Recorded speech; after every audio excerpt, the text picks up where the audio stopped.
ஒவ்வொரு லக்னத்திற்கும் 7ஆம் அதிபதி என்பது வாழ்க்கை துணை. நமக்கு முதல்ல கொடுப்பனை என்ன இருக்குது அப்படிங்கிறத நாம தெரிஞ்சுக்கணும். ஜெயஸ்ரீ ரிஷப லக்னத்திற்கு 7ஆம் அதிபதி நம்முடைய கொடுப்பனை எப்படி இருக்கு? நமக்கு கொடுப்பனை ஒன்று இருக்குது அல்லவா? அது எப்படி இருக்கு? ரிஷப லக்னத்துக்கு எப்படி இருக்கு? எப்படிப்பட்ட வாழ்க்கை துணை நமக்கு அமையும்? கொடுப்பனை இருந்தால் தானே நமக்கு நல்ல வாழ்க்கை துணை அமைய வேண்டும். கொடுப்பனை இல்லாமல் எப்படி நல்ல வாழ்க்கை துணை அமையும்? அப்ப நம்முடைய வினை எப்படி இருக்குது? 7ஆம் அதிபதி எப்படி இருக்கார்? பெண்ணாகில் 7ஆம் அதிபதியும் செவ்வாயும் பார்க்க வேண்டும். ஆணாகில் 7ஆம் அதிபதியும் சுக்கிரனையும் பார்க்க வேண்டும். ரிஷப லக்னத்துக்கு லக்னத்திலேயே செவ்வாய் இருக்கார். ஒரு பெண் ஜாதகம் வச்சுக்கோங்க, ரொம்ப சிறப்பு. 7ஆம் அதிபதி லக்னத்தில் இருக்கார். 7ஆம் அதிபதி லக்னத்தில் இருக்கும்போது கணவன் வாழ்க்கை துணை தன்னை தேடி வரும். வாழ்க்கை நல்லா இருக்கும். கணவன் மேல அன்பாக இருப்பாள் அந்த பெண்.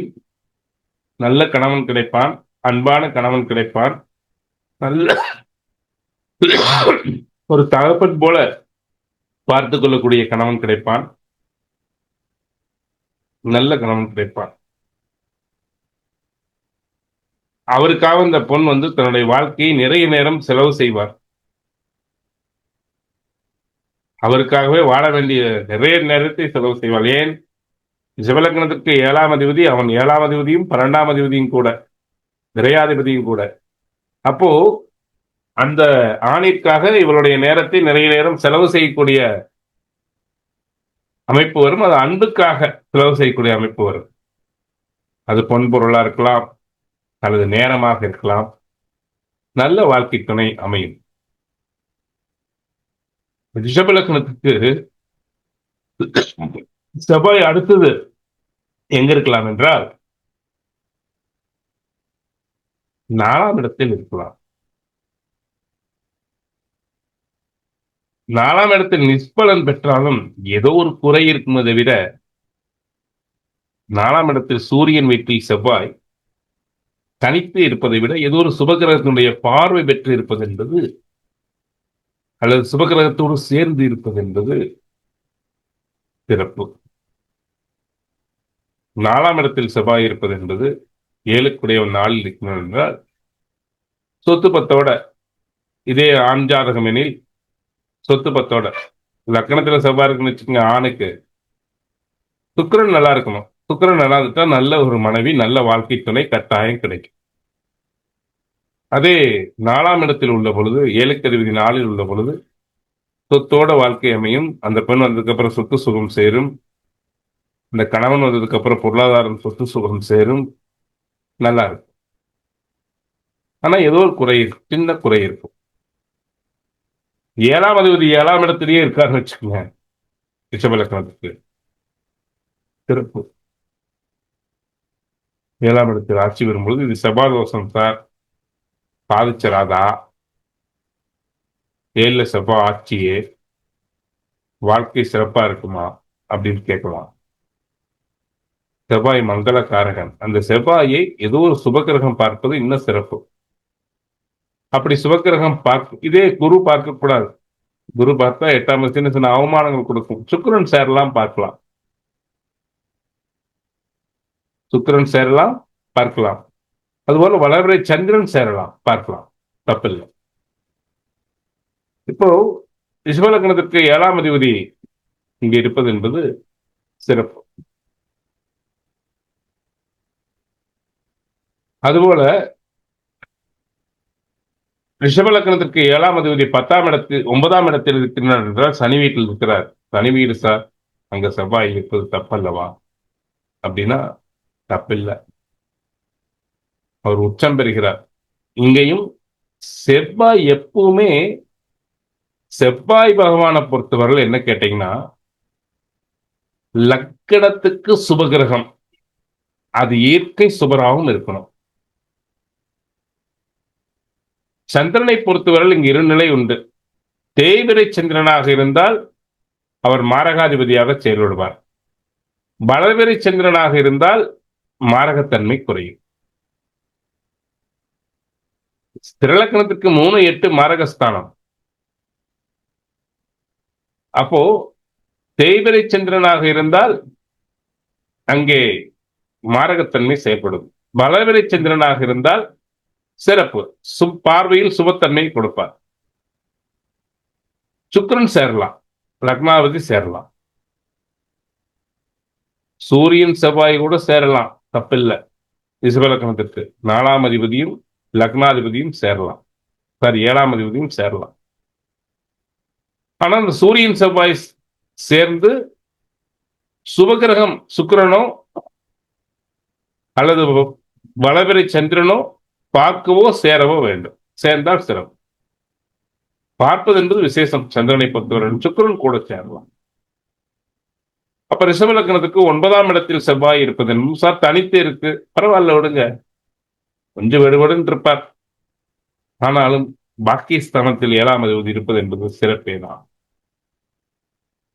சார் 10ஆம் இடம் கும்பத்தில் செவ்வாய் இருந்தால் ரிஷப லக்னத்துக்கு 7ஆம் அதிபதி இருக்கலாம்.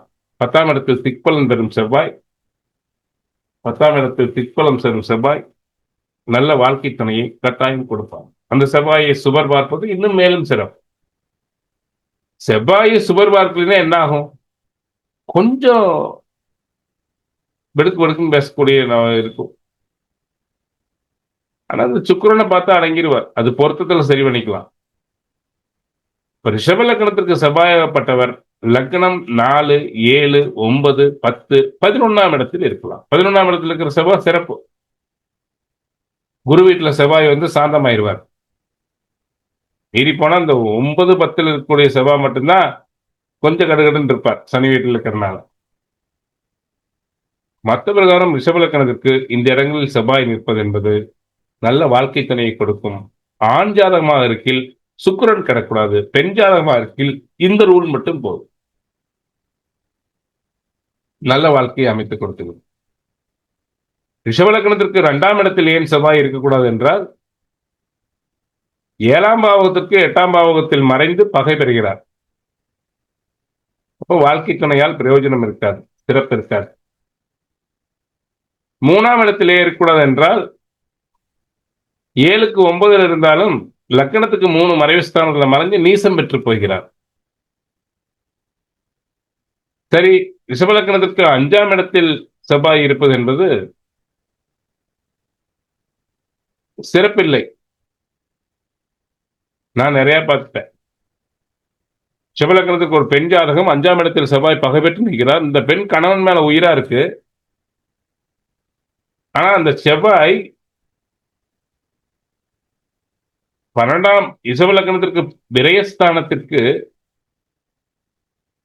6ல நிற்கிறார், 7ஆம் இடத்துக்கு 11ல நிற்கிறார். புரியுதுங்களா? அப்போ இந்த செவ்வாய் பகை பெறும்போது என்ன நடக்குதுன்னு கேட்டா, ரிஷபலக்கணத்துக்கு 5ஆம் இடத்தில் செவ்வாய் பகை பெறும்போது கணவனுடைய, அதாவது மனைவியினுடைய காதலை, அன்பை இந்த செவ்வாய் புரிந்து கொள்வதில்லை. அப்போ 5ஆம் இடத்தில் கன்னி செவ்வாய் கடலும் மற்றும் என்பார்கள். கன்னியில் செவ்வாய் இருப்பது என்பது சிறப்பில்லை. அந்த லக்கணத்துக்கு அவர் அஷ்டமாதிபதி, கன்னிக்கு ஒரு அஷ்டமாதிபதி. அதனால நிறைய அவமானங்கள், சங்கடங்களை சந்திக்க வேண்டிய சூழ்நிலை கொடுக்கிறது. கன்னி லக்கணத்திற்கு 3, 8க்கு அதிபதி. அவர் போய் ரிஷப லக்கணத்திற்கு 5ல் செவ்வாய் இருப்பது என்பது வாழ்க்கை துணையால் பெரும் சந்தோஷங்களை அனுபவிக்க முடிவதில்லை. மற்ற இந்த இடங்கள்ல செவ்வாய் இருக்கலாம். செவ்வாய் யாரோட சேரலாம்? சுக்கிரனோட சேரலாம், சூரியனோட சேரலாம், புதனோட கூட சேரலாம். பாவக அடிப்படையில புதனோட கூட சேரலாம். ஏன் 2, 5க்குரியவர் புதன். பகைத்தன்மை இருவருக்குள் இருந்தா கூட புதனோட கூட சேரலாம். வளவிரை சந்திரன் சேரலாம், பார்க்கலாம். தேய்வரை சந்திரன் சேரக்கூடாது, பார்க்கக்கூடாது. குரு சேரக்கூடாது. இங்க குருமங்கள யோகத்தை கொடுத்தாலும் குரு சேரக்கூடாது. சார் சொல்லுங்க. அது என்ன கன்னி செவ்வாய் கடலும் மற்றும் என்னது? கன்னியில செவ்வாய் இருக்கும் பொழுது அதனுடைய பழமொழி கடலும் மற்றும் என்பார்கள். அப்போ பொருளாதார ரீதியாக பெரிய முன்னேற்றத்தை அடையவே முடியாது. கடல் போன்ற சொத்துக்கள் இருந்தாலும் எல்லாம் வத்தி போயிடும். ஏன்னா பூமிகாரகன் செவ்வாய் எல்லாம் வித்து செலவு பண்ணிடுவான் அப்படிம்பாங்க. அது மட்டுமல்ல, கடலும் மற்றும் என்பது கன்னியில செவ்வாய் இருக்கும் பொழுது வாழ்க்கையில் எவ்வளவு அன்பை கொடுத்தால் கூட, எவ்வளவு உணர்வு ரீதியாக பாசத்தை கொடுத்தால் கூட, வற்றி போன கடலில் இருந்து நமக்கு என்ன கிடைக்கும்? அதுக்கு நம்ம என்னதான் மோட்டர் பம்ப் போட்டு வச்சாலும் அங்க ஒண்ணு இருக்காது. அது போலதான் கன்னியில் செவ்வாய், ஏன் கன்னிராசியில் மட்டும் செவ்வாய் இவ்வளவு கடுமையான ஒரு தோஷத்தை செய்கிறார்? அங்கே செவ்வாய்க்கு ஏன் பலவீனமாகின்றது என்றால், புதனுக்கு ஆட்சி பலத்தை கொடுக்கின்ற வீடு மிதுனம், ஆட்சி உச்சம் ரெண்டு பலனையும், ரெண்டு வகையில் பலனையும் பெறுகின்ற வீடு கன்னி. எங்கே புத்திகாரகன் ஆட்சியும் உச்சமும் பெற்று பலம் பெறுகின்றானோ, அங்கே பலத்துக்கும், அதாவது உடல் பலத்துக்கும், தைரியம், வீரியம், இதற்கு பலம் இல்லாமல் போகின்றது. என்னைக்குமே கல்வியாளனும் வீரனும் ஒரு சேர இருக்க மாட்டார்கள். மிகுந்த படித்த ஞானவான்களுடைய உடலை பார்த்தீர்கள் என்றால், உடம்பு ஒரு பக்கம் போகும், வயிறு ஒரு பக்கம் போகும், கட்டழகான ஆள் இருக்க மாட்டாங்க. நம்முடைய வாரியார் சாமி எடுத்துக்கங்க, நம்முடைய இலங்கை ஜெயராஜ் ஐயா எடுத்துக்கங்க, நிறைய பேரை சொல்லலாம். மிகப்பெரிய ஞானவான்கள், கல்வியான்களுக்கு உடம்பு புதன் இருக்கும், உடம்பு அப்படியே கட்டமைப்பான உடம்புல இருக்காது. அங்கே செவ்வாய் பலம் மற்றிவிடும். நல்ல புஷ்டியா இருக்கிற ராணுவ வீரன் பாத்தீங்கன்னா உடம்பு எக்ஸசைஸ் பாடி இருக்கும், ஆனா அவருக்கு ஞானம் இருக்காது. இது பலம் பெறும்போது அது பலம் குறையும். அதனாலதான் கன்னி செவ்வாய் கடலும் மற்றும் என்கிறார்கள். கன்னியில் செவ்வாய் இருப்பது என்பது அவ்வளவு சிறப்பில்லை. செவ்வாயினுடைய முழு பலனும் இழந்து விடுகின்ற வீடு. அதனால் கன்னியில் செவ்வாய் இருப்பது என்பது சிறப்பில்லை. அதை நாம புரிஞ்சுக்கணும். செவ்வாயினுடைய வீடு ஒண்ணு மேசத்திற்கு விருச்சகம் அஷ்டம வீடா இருக்கும், இன்னொன்னு கன்னிக்கு அஷ்டம வீடா இருக்கும். மேசத்திற்கு அஷ்டம வீடு என்பது தன்னுடைய வீடே. ஆனா கன்னிக்கு புதனும் செவ்வாயும் நேர் பகையாளர்கள். அது அஷ்டமாதிபதி போய் லக்கணத்தில் இருக்கிற மாதிரி.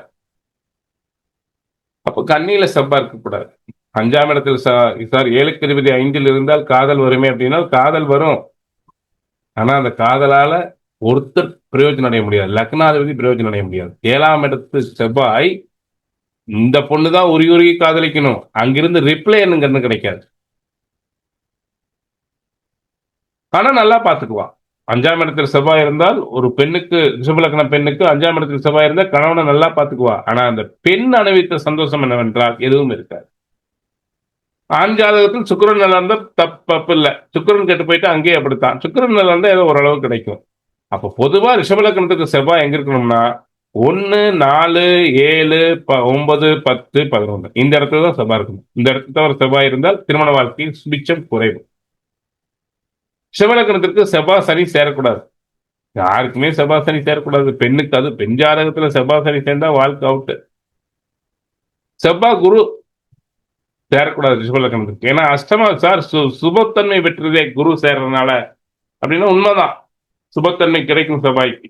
ஆனா கூட அட்டமாதிபதி சேர்றதுனால அவமானமும் உண்டு, வாழ்க்கை துணையால் அவமானமும் உண்டு.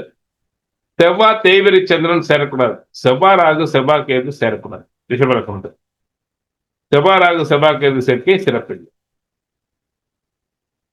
இப்படித்தான் ரிஷபலக்னத்துக்கு வாழ்க்கை துணை அவருக்கு எப்படி பிராப்தம் இருக்கிறது என்பதை பார்க்க வேண்டும். இந்த வீடுகளில் செவ்வாய் சுபகிரகங்களோடு சேர்ந்திருந்து விட்டால், சார் குரு சேர்ந்தா ரொம்ப பாதிக்குமானா, குரு சேரும்போது சுபத்தன்மை கிடைக்கும், ஆனால் வாழ்க்கை துணையால் கண்டங்கள், அவமானங்கள், பெரும் நஷ்டம் இதெல்லாம் ஏற்படும். ஆனா சுபத்தன்மை வருவார் செவ்வாய்.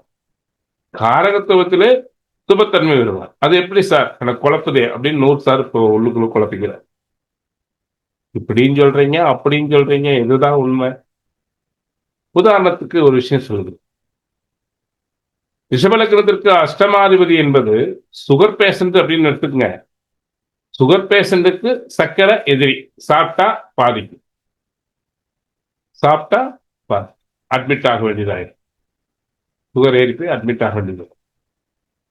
ஆனா சர்க்கரை நாக்குல படும் பொழுது ரிஷபலக்கணக்கார் சுகர் பேஷண்ட்டுக்கும் இனிக்கத்தான் செய்யும், சுகர் இல்லாத நபருக்கும் இனிக்கத்தான் செய்யும். குருவுடைய இயல்புத்தன்மை இருக்கத்தான் செய்யும். செவ்வாய் சுபகிரகம் ஆகுதுன்னா இயல்புத்தன்மை என்பது என்னன்னு கேட்டீங்கன்னா, சுகர் இல்லாதவர் சர்க்கரை சாப்பிட்டால் இனிக்கும், சுகர் இருக்கிறவர் சர்க்கரை சாப்பிட்டால் இனிக்கும். அந்த சந்தோஷம் கிடைக்கும். கிடைக்குமா கிடைக்காதா? ஆமா சிவா, கிடைக்கும். கண்டிப்பா கிடைக்கும். இது கிரக இணைவுல கிடைக்கக்கூடிய நன்மை. ஆனா சுகர் இல்லாதவருக்கு சர்க்கரை உள்ளுக்கு போனா ஒண்ணும் பண்ணாது. சுகர் இருக்கிறவருக்கு சர்க்கரை உள்ளுக்கு போனா இன்சுலின் சுரக்காதனால சுகர் ஏறி பாதிப்பாகிவிடும். அதுபோல ரிஷபலக்கணத்திற்கு குரு சேரும் போது என்பது செவ்வாய் சுபத்தன்மை பெறுகிறார் என்றாலும், ரிஷபலக்கணத்திற்கு அட்டமாதிபதி என்பதால் செவ்வாயோட குரு சேரும் பொழுது கண்டங்களும் அவமானங்களும் சங்கடங்களும் கூடவே சேர்த்து கொடுத்து விடும். புரியுதா சார்? லாபாதிபதி ஆச்சே, லாபமும் உண்டு. ஆனா இந்த அவமானம் கண்டத்தோடு சேர்த்து தான் அனுபவிக்கணும். அதனால நான் என்னங்கிறேன், ரிஷபலக்கணத்திற்கு குரு சேர்வது என்பது அவ்வளவு சிறப்பு இல்லை. அப்ப குரு சேர்ந்தா எங்க சேரலாம்?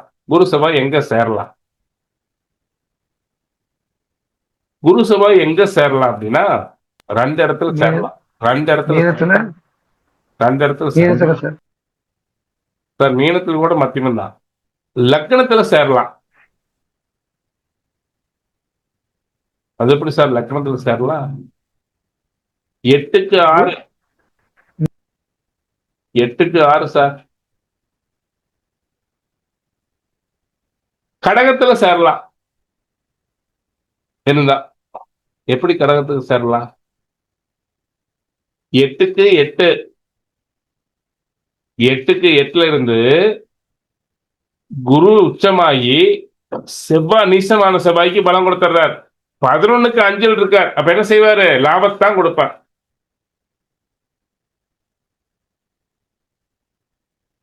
அப்படி இருக்கும் பொழுது இந்த 8ஆம் இடத்தில் கிரகங்கள் ஏதோ இருக்கணும். அப்படி இருக்குதுன்னு வச்சுக்கோங்க, நான் சொல்றது தெளிவா கேளுங்க. இந்த 8ஆம் இடத்துல தனுசுல ஏதோ ஒரு கிரகம் நிக்கணும். நின்றுட்டா பிரச்சனை இல்லை.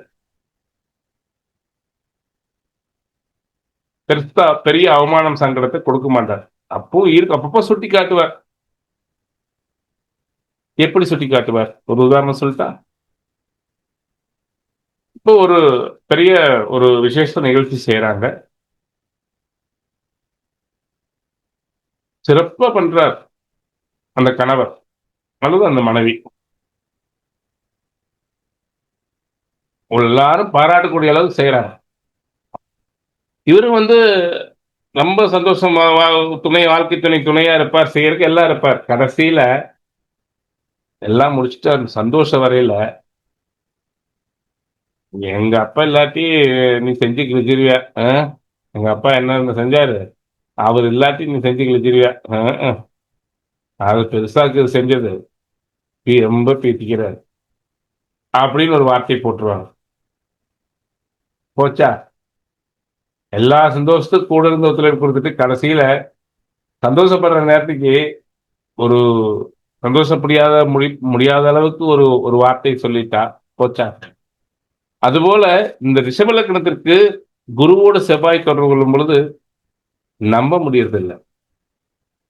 ஒரு ஒரு ஒரு ஒரு ஒரு சின்னதா அவமானத்தை கொடுக்காம இருக்கார். நல்ல ஒரு பெரிய மனுஷன், வீட்டுல ரொம்ப சந்தோஷமா இருப்பா மனைவி, ரொம்ப சந்தோஷமா பாத்துக்குவா, ரொம்ப சந்தோஷமா இருப்பா, எல்லாம் பாத்துக்குவா. ஏன்னா குரு செவ்வாய் சேரும் பொழுது நான் சொன்ன இடங்கள்லயே நல்ல இடங்கள்லயே இருந்தாலும், இப்போ ஒரு வீட்டுக்கு ஒரு நண்பரை கூட்டிட்டு வந்திருப்பார், விழுந்து கவனிச்சுக்குவா, வீட்டுல எல்லாம் சரிதான். வீட்டுக்கு ஒரு நண்பரை கூட்டு வந்திருப்பார், முக்கிய நண்பர், விஐபி. உங்க கணவர் பரவாயில்லைங்க, ரொம்ப நல்ல டைப்புங்க, ரொம்ப பெரிய சாதுர்த்தியாவீங்க அப்படின்னு அவரு மிகப்பெரிய ஆள் வர்றாரு வச்சுக்கோங்க. இவர் ஒரு மீடியமான ஆள், மிகப்பெரிய ஆள் வர்றாரு. மனைவிட்டு சொல்றாரு தன் கணவனை பத்தி. இப்ப அந்த இடத்துல இந்த பொண்ணு என்ன பண்ணணும்? ஆமாமாங்க ஆமாமாங்க. இல்ல இந்த கணவன் என்ன பண்ணணும்? இப்படி இந்த பக்கம் உள்டா திருப்பி போடுங்க. இந்த கணவன், உங்க மனைவி ரொம்ப சாமர்த்தியசாலிங்க, பெரிய நிர்வாகத்தை இந்த பொண்ணு பாக்குதுங்க. அப்ப அந்த இடத்துல என்ன சொல்லணும்? அதை ஏற்றுக்கொள்ளக்கூடிய மனநிலை வேணும். இந்த 8ஆம் இட குரு ஏத்துக்காதுங்க. என்ன செய்யணும், நம்ம இருக்கிற ஏதோ ஒரு வீக்னஸ அந்த இடத்துல போட்டு உடைச்சு, என்னடா நம்ம எவ்வளவு தூரம் அவர் உயர்வா சொன்னோம், அந்த அம்மா இப்படி சொல்லி பிடிச்ச வீட்டுக்காரரை பத்தி இவர் கிழிக்கிறது தெரியாது. அஹ், ஏங்க நீங்க நேர்ல இருந்து பார்த்தா தான் தெரியும். ஒழுங்கா சாப்பிட்ட வட்டில கழுவி வைக்க மாட்டாரு வீட்டுல, அதை நான் கழுவி வைப்பேன். சாப்பிட்ட இடத்துல சுத்தமா இருக்கு தெரியாதுங்க இப்படின்னு போட்டு உடச்சிருவாங்க. அவர் என்ன நினைப்பாரு அவரை பத்தி, அது இவ்வளவு தூரம் புகழ்ந்தவர் என்ன நினைப்பாரு, ஏன்டா சொன்னவங்க அளவுக்கு ஆயிருமா. அதுபோல இந்த பொண்ணை பத்தி அந்த பொண்ணை பத்தி வந்து புகழுவாங்க இந்த ரிஷப லக்னத்துக்கு. உங்க மனைவி ரொம்ப சாமர்த்தியசாலி ரொம்ப இதுன்னு பேசும்பொழுது முகம் சொலிக்கக்கூடிய அளவுக்கு இந்த கணவன் மனைவியை பற்றி ஒரு தாழ்வான வார்த்தையை சொல்லிடுவான். அப்போ ஒரு அவமானம் தானே. இந்த 8ஆம் இடம் என்பது ஒரு உயர்வை கொடுக்குமாறு கொடுத்துட்டு கூடவே ஒரு கசப்பையும் சேர்த்து அவமானத்தை சேர்த்து அளவு கொடுத்துடும். அதனால ஜாக்கிரதையா இருக்கணும். இந்த குரு சேர்க்கை என்பது அதனாலதான் வேண்டாம்னு சொல்றேன். மற்ற பிரகாரம் நான் சொன்ன வகையில் சேர்ந்திருக்கலாம். ரிஷபலக்கணத்திற்கு நல்ல வாழ்க்கை துணையை இந்த இணைவுகள் கொடுக்கும். ரிஷபலக்கணத்தை பற்றி ஏதாவது சந்தேகம் இருக்கா சொன்னீங்களா? சுப்பிரமணிய சார். சார் இல்ல சார், இல்ல சார். சிறப்பு சார், சிறப்பு. நூறு சார். இதுக்கு பாதகம் அப்படிங்கறது எந்த லக்னத்தை எடுத்துக்கிறது? 1, 5, 7, 9 இல்லாம இப்ப ரிஷபம் அப்படிங்கும்போது அந்த லக்ன அதிபனோட சேர்த்து எப்படி எடுத்துக்கிறது? புரியல எனக்கு, நீங்க கேட்கறது புரியல. அது இப்ப சொன்னீங்களா செவ்வாய்க்கு சார் எங்க எங்க இருக்கக்கூடாது அப்படின்னு. திரராசிக்கு 9ஆம் இடம் பாதகம். பாதகஸ்தானத்தான கேக்குறீங்க? ஆமா ஆமா. திறத்திற்கு 9 பாதகம், இந்த 9ஆம் இடம் பாதகம். இந்த எப்பவுமே ஸ்திரத்துக்கு 9ஆம் இடம் பாதகம். நாங்க பாதகத்திலோட இருக்கலாம்னு சொல்ற செவ்வாய் தப்பு இல்லைன்னு சொல்றேன். ஏன் தெரியுங்களா? திரிகோணங்களிலே 9ஆம் இடம் திரிகோணம் என்பது ஒரு உயர்ந்த திரிகோணம். அங்க என்ன செய்யும் அப்படின்னா, 9ஆம் இடத்தை பொறுத்தவரையிலும் ஒரு விஷயத்தை செஞ்சுட்டு அதன் மூலம் மிகப்பெரிய புகழை எதிர்பார்த்தால்தான் கொட்டி வச்சு போடுனா இருக்கணும். மற்றபடி திரராசிக்கு 9ஆம் இடம் பாதகமாக இருந்தாலும் 9ஆம் அதிபதி பெரிய பாதகத்தை செய்வதில்லை. பெரிய பாதகத்தை செய்வதில்லை. இப்போ ரிஷபலக்கணத்திற்கு சனி எப்படி இருந்தாலும் பாதகத்தை செய்யறது இல்லைங்க, நன்மை தான் செய்யறாரு. ரிஷபலக்கணக்காரங்களுக்கு பாருங்க, சனி 6ஆம் இடத்தில் உச்சம் பெற்று ராகுவோட சேர்ந்து இருக்குது. அங்க ராகு சேர்க்கை இருந்தாலும் தீமை இருக்காது. ரிஷபலக்கணத்துக்கு சனி எப்படி சேர்ந்தாலும் எங்க சார் பாதகம் நடக்கும்? ரிஷபலக்கணத்துக்கு செவ்வாய் ராகுவோட சேர்ந்தாலும் சாரி, ரிஷபலக்கணத்துக்கு 9ஆம் இடத்துல 9ஆம் அதிபதி சனி எங்க சார் பாதகத்தை செய்வாரு அப்படின்னா, செவ்வாய் சனி சேர்க்கையில் மட்டும் பாதகம் தான். செவ்வாய் சனி மட்டும் சேரக்கூடாது. யுத்தம் நடக்கையில 9ஆம் அதிபதி பாதகத்தை செஞ்சுக்கலாம். மற்ற விவகாரம் சனி 9ஆம் அதிபதி ரிஷபலக்கணத்துக்கு முழு சுபரே, அவரே தர்மகர்மாதிபதி என்பதால் ரிஷபலக்கணத்துக்கு எந்த இடத்தில் நின்றாலும் பெரிய தவறொன்றை சனி பகவானால் செய்ய மாட்டார், செய்ய முடியாது, செய்யவும் மாட்டார். ரிஷபலக்கணத்துக்கு 8ஆம் இடத்தில் நின்ற சனியை கூட பார்த்துட்டோம். அந்த சனியால் பெரிய தீமை ஒன்றும் நடந்துடல. 9ஆம் அதிபதி 8இல் நிற்கும் பொழுது 9ஆம் இடம் தன் வீட்டுக்கு 12ல மறைஞ்சால் கூட தான் 9ஆம் அதிபதி என்ற அமைப்பில் 8ஆம் இடத்தினுடைய பாதகங்களை குறைக்கிறார். அதன் மூலம் வரக்கூடிய வினைகளை குறைக்கிறார். ஒழிஞ்சு பெரிய தப்பு செஞ்சிடல. 8ல சனி நிற்கிறாரே, 9ஆம் அதிபதி 8க்கு மறைஞ்சிட்டாரு. ஆமா, 9ஆம் இடம் பாதிக்கும். ஆனால் குரு வீட்டில் இருக்கிறதுனால பெரிய பாதகத்தை செஞ்சிடல. அந்த சனியுடைய காரகத்துவம் பெரிய பாதகத்தை செஞ்சிடல. எப்பவுமே நவதிரிகோணாதிபதி என்று சொல்லக்கூடிய 9ஆம் அதிபதி திரளக்கணத்திற்கு பாதகாதிபதி என்றாலும் கூட மிகப்பெரிய பாதகங்களை செய்து விடுவது இல்லை. பெரிய புகழுக்கு ஆசைப்படும் பொழுது 9ஆம் இடம் தர்மம் மாறி நடக்கும் பொழுது, 9ஆம் இடமே என்ன? தர்மம், நேர்மை, நீதி, சத்தியம், இது மாறி நடக்கும் பொழுதுதான் கொட்டி வச்சுக்கணும். புரியுதா சார்? நீங்க கேட்ட கேள்விக்கு பெரிய விளக்கத்தை கொடுத்துட்டோம். என்னைக்குமே ஸ்திரலக்கணத்திற்கு எப்படி பாதகம்னா சத்திய வழியை முடிஞ்ச அளவுக்கு சத்திய பாதையை தவறி போர்ஜரிவுக்குள்ள போகும் பொழுதும் கொட்டி வச்சுப்போம். புரியுதுங்களா? அங்கதான் பாதகம். மற்றபடி பயப்பட தேவை. புரியுதுங்களா? புரியுதுங்க சார். சுப்பிரமணியம் சார் புரியுதா? சார் சிறப்பு சார், சிறப்பு சார். பாலசுப்ரமணியம் சார் ஐயா புரியுதுங்க ஐயா. நந்தகுமார் சார் நமஸ்காரங்க ஐயா. புரியுதுங்க ஐயா. வந்துட்டு இருக்கிறேன். சசி புரியுதாம்மா? புரியுதுண்ணா. அருணாச்சல சிவ சார் புரியாது இருந்தா கேளுங்க. ஐயா புரியுதுங்க ஐயா. ஐயா இப்ப குரு செவ்வாய் வந்து சேர்ந்துடக்கூடாதுன்னு ஒரு இடம் சொன்னீங்க. சரி ஒரே நிமிஷம் இருங்க, ஒரு கால் வருது கேளு. ஹலோ ஹலோ சொல்லுங்க. இல்ல நீங்க நேரமே பிரசாதம் போட்டு வச்சுட்டு போயிட்டீங்க. அதுதான் கேட்ட பிரசாதம் போடுறதுக்கு குழந்தை கேட்ட காணாமட்டு. நாளைக்கு எடுத்து வச்சிருக்கிற காலையில் வர சொல்றேன் என்னன்னு. பரவாயில்ல நாளைக்கு எடுத்து வச்சிருக்கிற ஒரு காலையில் பேசலாம். கிளாஸ் இருக்கிறேன்.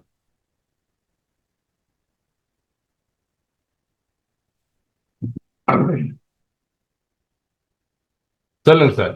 அழகிருஷ்ணன் சார் ஐயா சொல்லுங்க.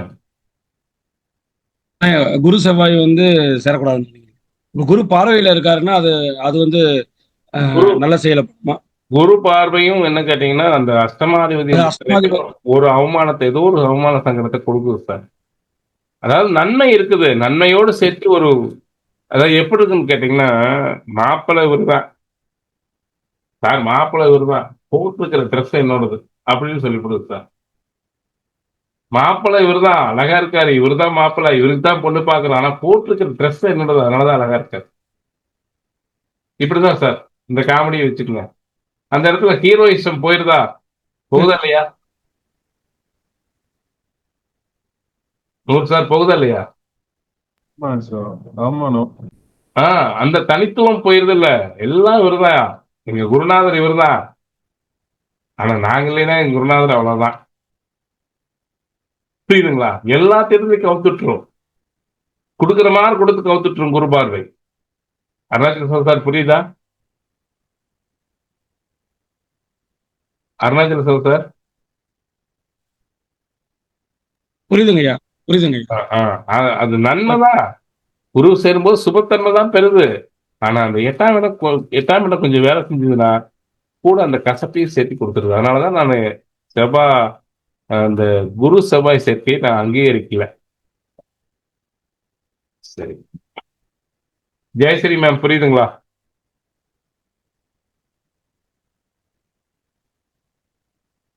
நீங்க பேசுறது கேட்கல எனக்கு. ரிஷபலக்கணத்திற்கு 7ஆம் இடத்திற்கு எங்கெங்கிருந்தால் நன்மை, யாரோடு சேர்ந்தால் நன்மை. வாழ்க்கை துணை நல்ல, இவங்களுக்கு வாழ்க்கை துணையில் கொடுப்பனை இருக்கா இல்லையா? நான் சொன்ன இந்த ரூல்குள்ள இருந்ததுன்னா கொடுப்பனை, ரூல்குள்ள இல்லைன்னா கொஞ்சம் சிரமங்கள் இருக்கு. அதான் சொல்லி